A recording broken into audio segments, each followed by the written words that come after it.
Have you ever tried to add a document to Zipform online and have it signed through the eSign program? It's not as difficult as it sounds. Hi, I'm Byron Underwood with Byron U. I'd like to take a few minutes and walk you through these simple steps.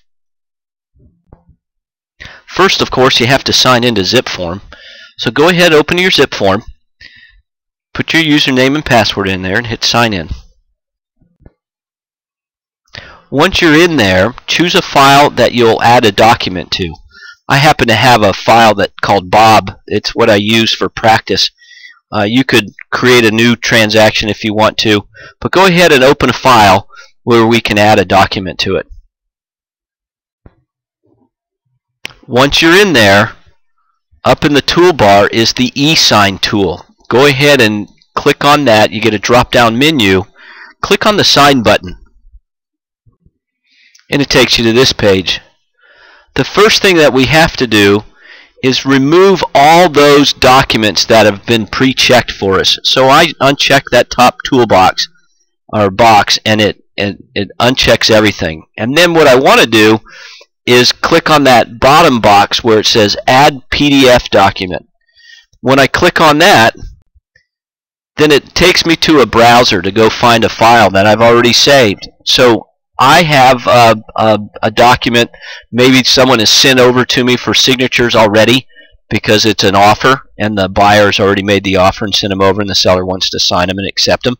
So I could save that document as a PDF right out of the email and then bring it back into the eSign program. So here I saved my document on my desktop. So I'm going to go into my desktop and find my document, and then I'm going to click open once I have it chosen, and now it comes in.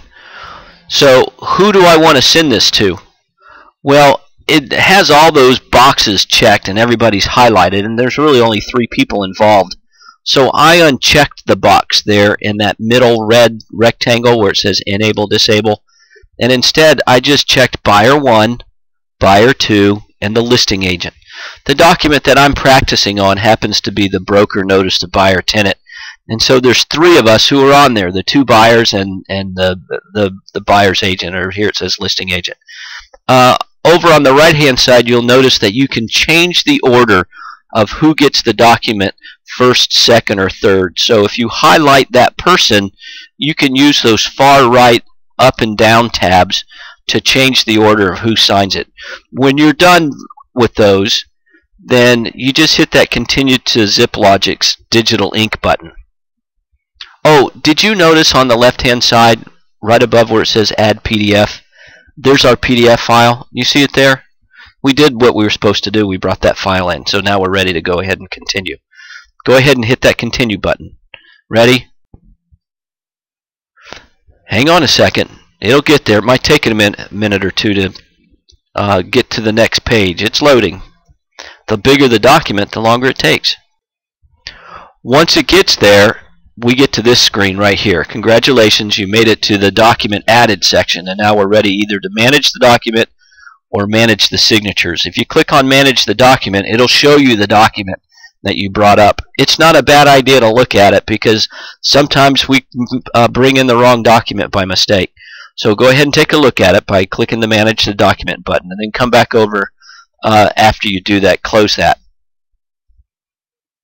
You ready to go? Let's go ahead and manage the signature. Click on the manage the signature button and watch what happens.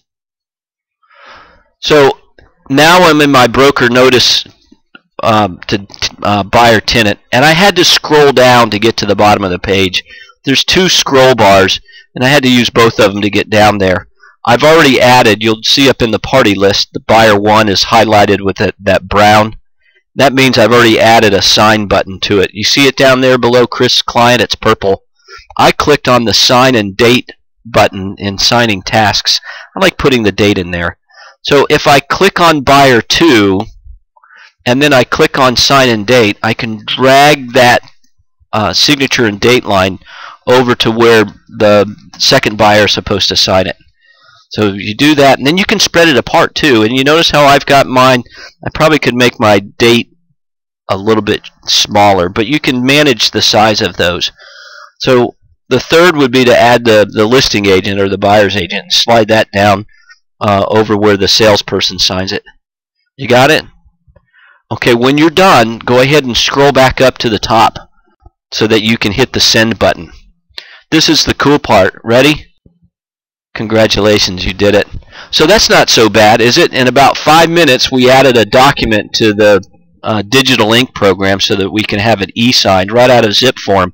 So sometimes when someone sends something over, it's much better to just pop it back over to the other side for to our side for another digital signature instead of printing it out and then emailing it and stuff like that. So if you have any questions or if you get stuck on doing that, just give me a call or pop me an email.